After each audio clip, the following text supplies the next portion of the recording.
It was just a trial in 5 U.S. airports to have scanners that look through your clothes and record your naked body. Now it's going in 200, all the big 214, all the major airports, and now they announced yesterday they're going to put it on the streets of America looking through your clothes. I mean, my God, it's just a trial, David. Yeah, it's just a trial, and this is what I call the totalitarian tiptoe. Although it's not even the totalitarian tiptoe anymore; it's a totalitarian sprint. This is coming in so fast, and this is another point that I would say to people. I did make the point last time we talked.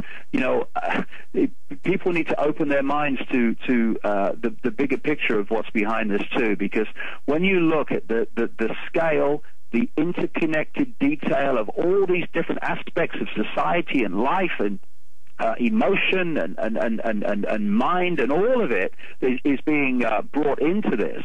You know, it's not a group of dark-suited men sitting around a table working this out. There is a vast conspiracy behind this, which is coordinating it all. And George Bush and Barack Obama and Gordon Brown are light years down the pyramid from the level it's coming out of, and the scale of technological advancement that is behind it.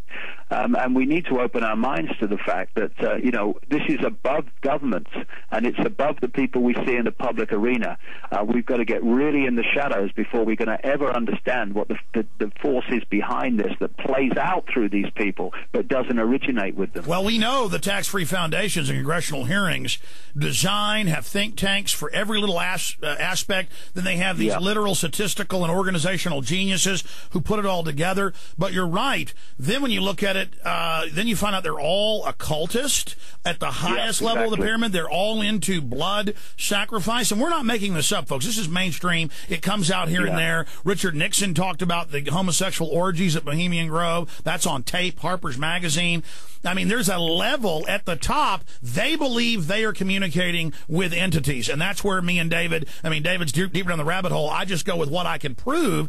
But bottom line, David Icke on one side, the good guy side, and then the bad guys on the other dark side. They all believe they are under the control of entities. Yeah, and you know, I was talking earlier today about the Rothschilds. Their name used to be called Bauer, and the Bauer family in Europe was a notorious, what they call a cult family. It was deeply into the black magic arts, and of course, the black magic is just the negative use of knowledge of how energy and consciousness works, and these people are really behind their banking front and their dark suit and tie front. These people are deep black magicians who have, in effect, cast a spell on the human collective mind, and that's why we talk about people need to wake up. And by the way, up from that trance. Look at all the Hollywood people with Kabbalah all over them. And then we always said 10, 15 years ago that Madonna's concerts were rituals, and then she came out 2 years ago and said, yes, they've always been. These are black magic rituals, basically. Yeah, the thing is, we've got a conscious mind, which we obviously are consciously aware of all the time. And we've got a subconscious mind that we're not consciously aware of by definition. And these black magic arts and rituals, they know how to program to the subconscious mind. That's their aim, and it's programming eventually as it filters through the conscious mind's perception of reality. And you know, all these structures like religion and all these institutions of belief and all these rigid belief systems that people have, they're all part of this imposition of a wall around our sense of possibility and our sense of what's happening and the nature of life itself. Okay. And if you can put someone in a mind prison called rigid, unyielding belief. David, stay there. We got a break. Hey, David. Part of themselves. David, you're on a cell phone, aren't you? No. Okay, it's just when I talk, I don't think you can hear me. We had to go to break, but we're still live on the internet, so finish your thought. I just had to cut you off so you can continue. But before you finish up with putting them in that rigid control system, looking at the world, you know, through a straw so you can hardly see any of it, while it's all, and keep you so close to the problem, you're like, what is this in front of me? I can't tell. But you take that off and pull back. Oh, it's a microphone. There it is. Now I can, oh my gosh, there's a computer right here. There's a light right there. Oh my God, you know, but let me... You let one ant stand up to us, then they all might stand up. Those puny little ants outnumber us 100 to 1. Your own personal Jesus. He did a great talk at Oxford that I've seen, really shot beautifully. Excellent presentation. Get that DVD at davidicke.com. Just came out. Really interesting information, very thought-provoking. That's what matters, getting you outside the box, and then outside the other box, and then outside the next box you're in. David, finishing up, you were bringing up, before we went to that break, getting people to take the blinders off, literally, and just open their minds up, and what that does. Continue. The ancient Greek philosopher Socrates is quoted as saying, wisdom is knowing how little we know. And I always work with that because, you know, in the vastness of forever, all possibility exists. And if we shut our minds from that by rigid beliefs that construct a limitation of what's possible, then we're operating on a fraction of our own potential, and also a fraction of the knowledge and awareness that's available of who we are and the nature of what we're experiencing. So it doesn't mean that you open your mind and you say, I'll believe anything. It's quite not that at all. But it's opening to the possibility instead of a reflex action. No, I'm not going there. That can't be true because it's against my belief system. And there's this psychological state which explains so much about behavior, which is called cognitive dissonance. And it's a stress state and an unease state that people go in when their belief and their experience or information they come across are contradicting each other.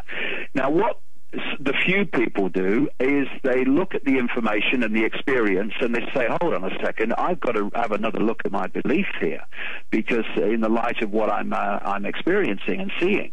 And that is great, because cognitive dissonance, then it's about bringing the contradictions together into a whole. Then you can move forward and your belief changes in the light of new information. But what most people do when they go into this cognitive dissonance state is that their prime motive is to preserve the belief system. That's so right. In fact, they have invested, like Bill Hicks said, I've put a lot into this ride. Don't you tell me it doesn't matter. Exactly that, and what they then do, and you see this all the time, is they then concoct stories. They lie to themselves to bring together an explanation of what they're experiencing and seeing and learning to make sure the belief system is retained. They're delusional. And that's when you get things like, oh, no, we've got to go to war to bring peace. Or, oh, no, we've got to have some of our freedoms taken away so that we can protect our liberties. This is cognitive dissonance, lying to itself or causing people to lie to themselves to protect the belief system. Have you ever... Belief systems need just to not control us anymore. Let's look at the evidence. Let's look at what we're seeing, and let's come to conclusions based on that. Not preconceived idea that the priest told us, or the politician told us, or the guy at the college told us. Have you ever seen my film Terror Storm? Sorry, Alex, my phone's gone funny. I didn't hear that. Did you ever see my film Terror Storm? Because well, no, you're still jumping around. Okay. Go to see what's wrong with the line here. Okay, can you hear me, David? No, I'm losing about every other word. I don't know what suddenly made that happen. Okay, well, who knows? I'll cut you now. Okay, you can hear me. Yep. Have you ever seen my film Terror Storm? I've looked at it a little bit, yeah. Okay. Well, I mean, there's the part where the woman at the fruit shop outside says, I want to give up my liberty for freedom. And I said, but liberty and freedom are the same thing. She's like, no, they're not. So, I mean, talk about doublethink. I won't give up my liberty for freedom. David Icke in the final 5-minute segment with him, then Bob Chapman, detailed analysis of the engineered economic implosion that is happening. Stay with us. All right, I'm going to skip this break, too. There's just 1 minute. David, we're going to come back in 1 minute. We'll have 5 minutes left, and I've got you set for the 6th of October at 11 to 1. Yes, 11 to 1. 11 to 1, that's great. 11 to 1 Pacific time. Yep. And that'll be from 1 to 3 Central Standard Time, but 11 to 1, and I'm really excited, and we'll just get into whatever you want to cover for 2 hours. That'll be an hour and a half of live airtime, so you are the best. Yeah, I like to look at reality and how we create it and how we interact with it, because these guys know that, and they've kept it from us, and that's given them a prime center of power.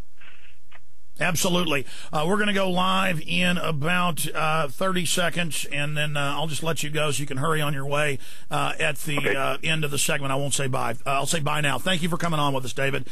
Cheers, Alex. Okay, final segment right now. Here we go, my friend.